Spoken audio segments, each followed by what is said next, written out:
When UROC was going to be opened, one of the challenges was that the university had unfortunately brought in a star researcher to do work with families. Other people in the community were concerned that research was going to be done on them rather than with them. The university, understanding that they had misstepped, worked with the community and made other decisions around how to sort of have UROC come to life.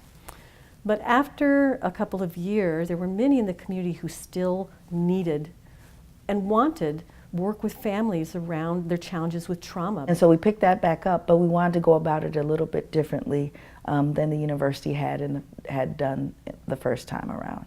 And so instead of the university leading the way, the university kind of served as the convener, and we talked about different groups that would be important to lead this project. We knew how we had to work with approaching the community. We knew all those important details, but we didn't really know what it was.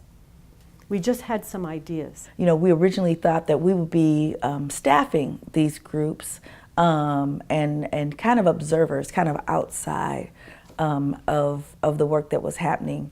And what we found is that we were having our own experiences with each other. The staff itself had disagreements because we're all different people. Our issues around race, you know, and having tough conversations about race, about privilege. We needed to ourselves understand what did all of this mean to us in terms of how we worked with each other.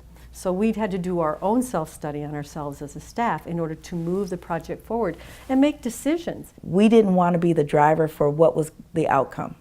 So to say that you want to talk about this issue but you don't want to steer it or decide what the outcome is, puts you in a weird place because people think that you have a hidden agenda.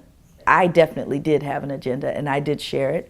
And my agenda was that these folks would somehow get to know each other and be able to work with each other. I knew that all the people that were a part of this work were really great people, and that if they gave each other enough of a chance to really get to know each other, what they could do together would be phenomenal for the long run. Neither the university or the community likes it when there's a grant and then the grant ends and then we all go, that was nice, so it's over.